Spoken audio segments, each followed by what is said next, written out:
시간이 지나가면서 뛰어가. 자, 반갑습니다 여러분. 2015년 12월 27일 2015년의 마지막 일요일이네요. 참 이렇게 해서 2015년도 지나가 버리고 합니다.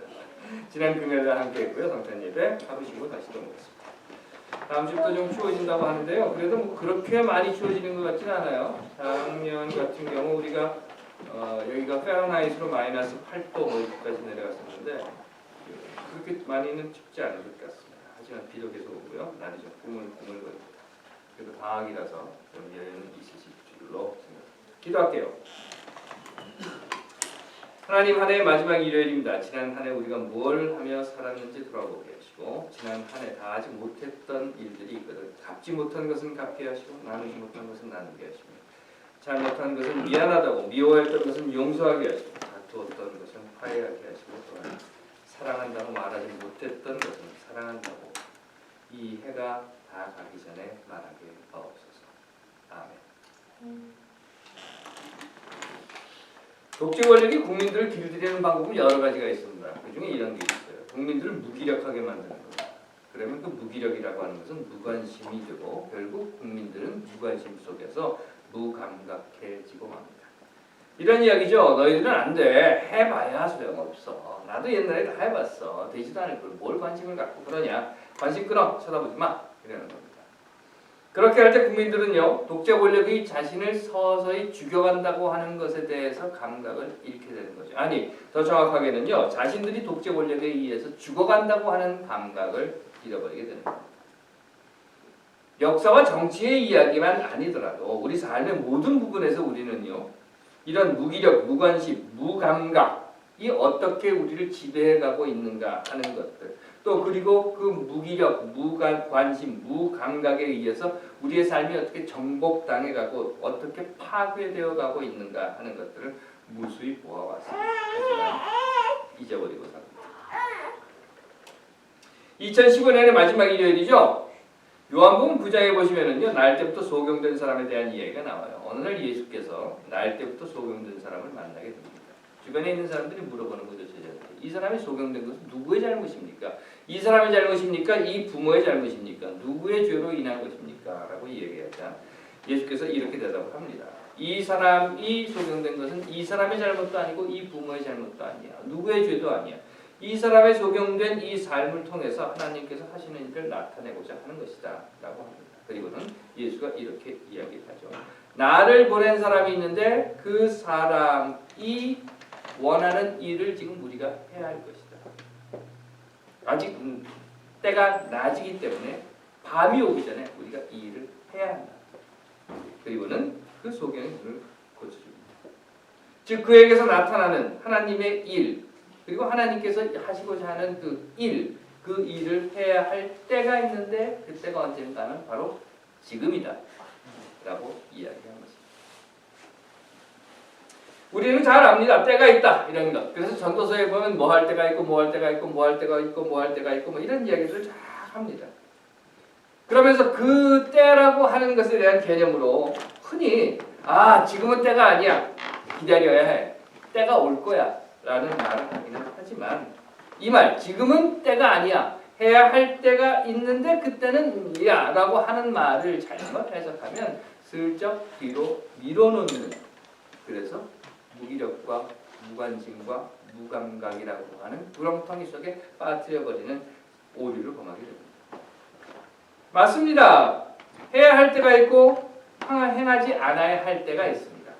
그 말은 다시 말씀드립니다. 해야 할 때가 있다는 것. 오늘이 2015년 12월 27일이니까 아직도 우리에게는 2015년이 월, 화, 수, 목 이렇게 어디나 더 나와 있습니다. 해야 할 때입니다. 그럼 무엇을 할까? 사도 바울이 골로새에 있는 교회를 향해서 쓴 편지가 있습니다. 골로새서라고 하죠. 그런데 이 골로새 교회는요, 유대인들이 모인 교회가 아니라 거의 대부분 이방인들, 그러니까 헬라인이 주축이 되었던 교회라고 알려져 있습니다. 그런 이유로 해서 이 골로새서는요, 이방인을 향한 바울의 편지라고 이야기하는데 그 주축되는 내용은 이런 겁니다. 너희 이방인들도 이제 다 하나님의 백성이 되었다. 그리스도 안에서 하나님을 아버지라고 부를 수 있게 되었다라고 하는 것을 계속 강조해 주었던 그런 편지입니다. 뭐 여러분들 잘 아시는 이야기예요. 이런 내용이 필요했던 것은 처음 기독교가 시작될 때에 자 오늘부터 기독교 시작 이걸 기독교라고 부른다 라고 시작을 한 것이 아니었기 때문에 그렇습니다. 예수 자체는 유대인이었고요. 예수를 따라다니던 사람들은 거의 대부분이 유대인들이었습니다. 물론 그 중엔 헬라인들도 좀 있기는 했지만 그래서 결과적으로는 유대인들을 통해서 복음이 전파되기 시작했고 그 결과는 유대교 안의 한 분파로서의 예수파 같은 모습으로 보여지기 시작했던 겁니다. 왜냐하면 이미 당시에 유대교 안에는 여러 분파의 종교들이 있었기 때문에 그렇습니다. 예를 들면 에스네파라든가 또는 뭐 사두개파라든가 바리새파라든가 하는 것들이 있었는데 그 중에 하나로 세례 요한을 따르던 사람들은 세례 요한파라고 하는 것도 있었고 또 예수를 따르는 사람들의 숫자가 커지니까 예수파로 여겨졌던 겁니다. 그러다 보니까 기독교라고 하는 것은요. 유대인들이 믿는 종교의 한 분파로 생각을 했었고 그래서 유대인들은 이건 우리 안에 있는 것이다 라고 이야기를 했던 겁니다. 복음서 앞에 나와 있는 예수의 족보도 바로 그런 것들에 근거한 것이었어요. 그래서 예수가 다윗의 자손이 되어야만 했던 것은 왜 그런가 하면 이 지금 복음이 유대인들을 주 대상으로 나아가게 되었기 때문에 봐 너희 우리 유대인들이 가지고 있었던 예언에 예수가 나왔으니까 너희는 믿어야 돼 라고 하는 것으로 그것의 근거로 삼고자 했던 것입니다.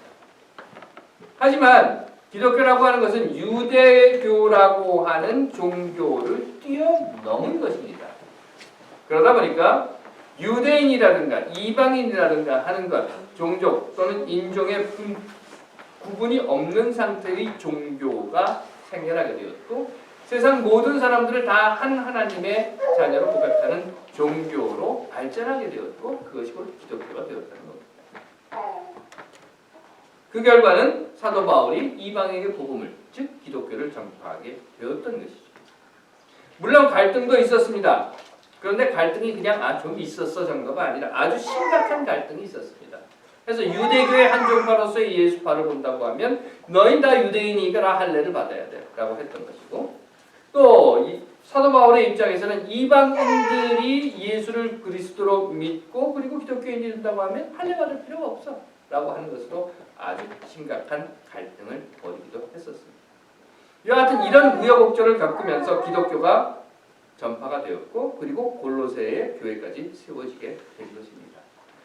그런데 문제가 있었어요. 그 문제란 무엇인가 하면 자 나도 이제 예수를 구세주로 믿는다. 나도 기독교인이다. 라고 이야기하는 그들에게 있어서 나는 믿기는 믿는데 그렇다고 하면 어떻게? 라고 하는 질문이 따라왔다는 겁니다. 사람의 심리라고 하는 건 참 묘한 것이 있어요. 저도 사람이고 여러분들도 다 사람이시니까 다 알고 있는 오묘한 이 가슴속에 들어있는 심리 그 중에 한 가지가 뭔가 하면 이런 겁니다. 누군가 붙잡아서 구속을 시키고자 하면 그것으로부터 속박과 억눌림으로부터 벗어나기 위해서 온 몸을 다 흔들어 발버둥을 칩니다. 그게 사람이에요.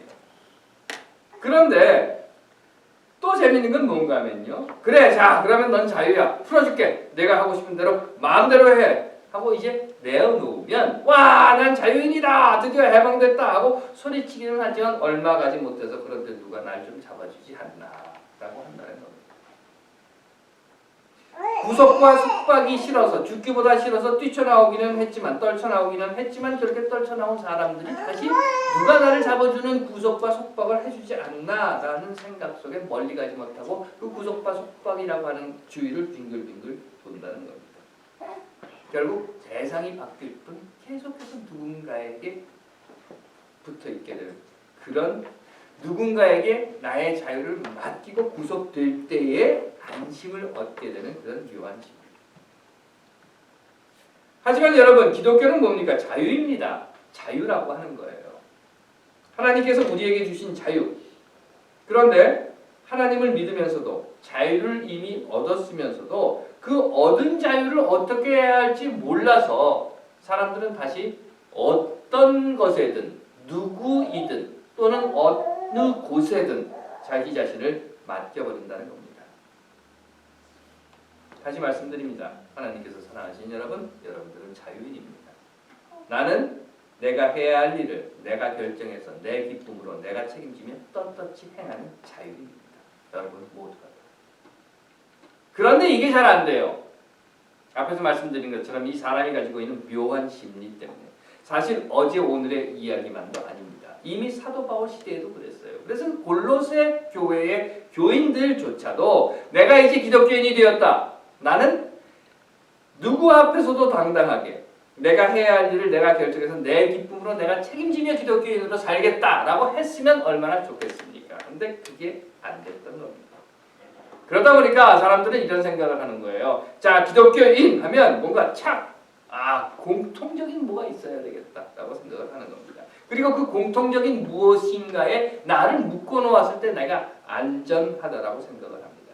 내가 하나님 앞에서의 자유로운 존재가 아니라 우리가 하나님 앞에서의 어떤 존재로서 우리 모두가 여기 모여있는 사람들이 뭐로서 라고 하는 그런 공동체 속에 들어가기를 원하는 겁니다.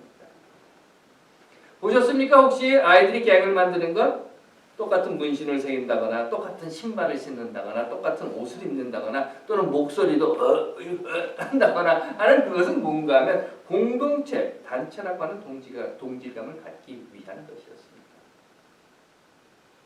골로새 교회로 편지를 쓴 사도 바울도 바로 골로새 교인들이 요구하는 이런 어떤 동질감으로 우리를 묶어주세요 라고 하는 것에 고민하게 됩니다. 우리도 이제 그리스도인이 되었으니까 우리도 이제 예수를 구주로 믿게 되었고 우리도 다 같이 하나님의 자녀가 되었으니 우리들이 뭔가 같은 게 있어야 되지 않겠습니까? 어떻습니까? 우리 다 여기 스토스에 모인 분들이니까 단체로 티셔츠라도 하나씩 맞춰 입을까요? 스토스 이거가지고 늘 제가 여러분들께 말씀드리는 것은 이겁니다. 믿음이라고 하는 것은 아주 구체적인 삶의 모습이라고 하는 거죠. 만약 이런 구체적인 삶의 모습이 없다고 하면 그건 믿음이 아닌 거죠. 믿을 이유가 없는 거죠. 기독교인이라고 하면서 세상으로부터 믿지 않는 사람들로부터 오히려 아이고 저 예수 믿는 것들, 저 교회 다닌다고 하는 것들 하는 소리를 듣는 이유가 결국은 믿음에 대한 구체적인 삶의 모습이 나타나지 않기 때문이라는 겁니다. 하나님을 믿는다고 하면서 믿지 않는 사람들과 사는 것이 똑같은 겁니다. 똑같이 싸우고 똑같이 사기치고 똑같이 욕하고 똑같이 미워하고 똑같이 시기하고 똑같이 하면 그러면 기독교인이 아닌 사람이나 다를 것이 없는 겁니다. 그렇기 때문에 구체적인 삶의 모습이 필요한 것이고 그 구체적인 삶의 모습이라고 하는 것을 잘못된 인간의 묘한 심리에 빠져들게 되면 결국은 똑같은 옷 입고 똑같은 머리 모양하고 똑같은 신발에 똑같은 목소리에 똑같은 몸짓에 그것이 구체적인 삶의 모습이라고 하는 것으로 오해하게 되는 겁니다. 그리고 지금 바로 이 골로새 교회들이 그런 유혹에 빠져 있는 겁니다. 우리도 뭔가 똑같은 걸 좀 할 수 있게 해주세요. 하다못해 문신이라도 똑같은 거 하나씩 새기든지 아니면 이마에다가 뭐라도 하나씩 붙이고 다니든지 하는 것. 하지만 다시 말씀드립니다. 여러분들은 자유인입니다. 내가 해야 할 일을 내가 결정해서 내 기쁨으로 내가 책임지며 떳떳이 행하는 자유인입니다. 그리고 기독교인 하나님의 존재를 믿는 분들 앞에는 그 내가 해야 할 일을 내가 결정해서 내 기쁨으로 내가 책임지며 내가 떳떳하게 행하는 그 삶이 하나님 앞에 있어야 한다는 것입니다. 그렇다면 이런 자유인으로서의 구체적인 삶의 모습은 뭡니까? 바울은 골로새 교회를 통해서 골로새 교인들에게 이렇게 이야기합니다. 좀 긴 이야기지만 제가 읽어드릴게요. 그러므로 너희가 그리스도와 함께 다시 살리심을 받았으면 위의 것을 찾아라. 땅에 있는 지체는 죽여라. 음란, 부정, 사욕, 악한, 정욕, 탐심은 우상 숭배다. 예전에 너희가 살 때는 다 그렇게 살았다. 하지만 이제는 그렇게 살지 마라. 서로 거짓말하지 말고 옛사람과 그 행위를 벗어버리고 새 사람을 입어라. 그러므로 너희는 하나님이 택하사 거룩하고 사랑받는 자처럼 긍휼, 자비, 겸손, 온유, 오래 참음을 옷 입고 누구와 누구에게 불만이 있거든 서로 용납하여 피차 용서하고 주께서 너희를 용서하신 것 같이 너희도 그렇게 해라. 그리고 서로 사랑해라. 또 무엇을 하든 말이든 일이든 다 주 예수의 이름으로 해라.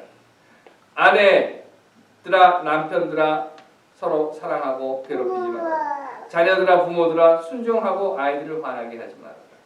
종들아 모든 일에 육신의 상전들에게 순종하고 상전들아 의와 공평으로 종들에게 베풀어라. 그리고 기도를 계속하고 고마워해라 라고 이야기를 한 것입니다. 그러면서 사도 바울은 이것이 하나님을 믿는 자유한 사람의 구체적인 삶의 모습이며 이런 모습으로 사는 것이 곧 그리스도인입니다 라고 이야기하고 있는 것입니다. 더하여서 사도 바울은 이렇게 말합니다. 그리고 그렇게 살아야 하는 때는 오늘입니다. 어느 단편 소설에 내일을 기다리는 아버지의 이야기가 있습니다. 바닷가에 사는 사람인데 어부의 집에서 태어난 아들이 바다에 나가 실종이 되고 맙니다. 아들의 실종 소식을 들은 아버지는 매일같이 바다가 내려다 보이는 언덕 위에 올라서서 아들이 살아 돌아올 것을 기다리고 있습니다.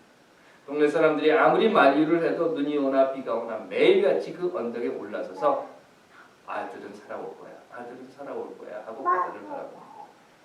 저 수평선 넘어 언젠가는 내 아들이 살아서 돌아올 거야 라고 기다리고 있습니다.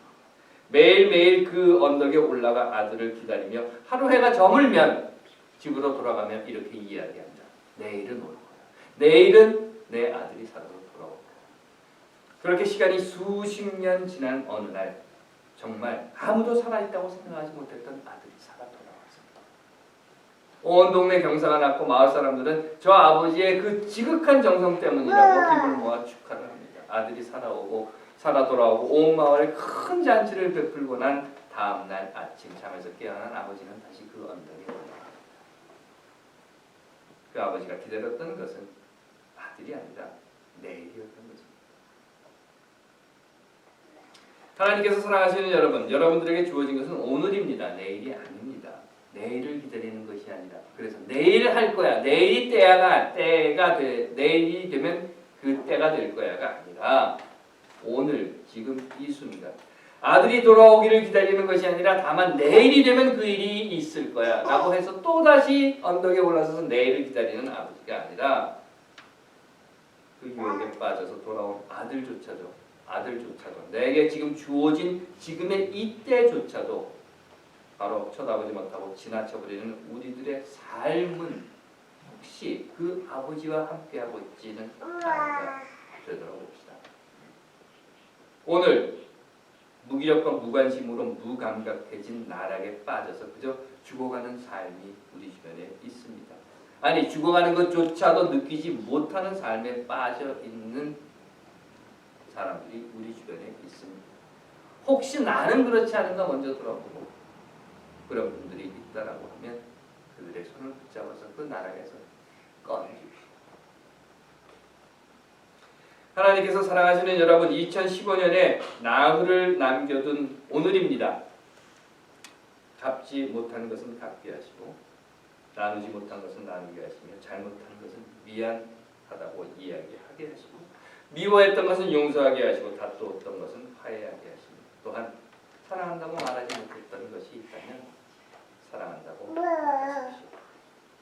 말을 해야 하는 때는 내일이 아니라 오늘입니다. 2015년 나흘 남았습니다. 이 나흘이 가기 전 우리가 다 하지 못한 것이 있다면 바로 오늘이 그 일을 해야 할 때입니다. 하나님께서 사랑하시는 여러분, 그렇게 하십시오. 기도하겠습니다. 하나님, 오늘 우리로 그렇게 살게 하옵소서.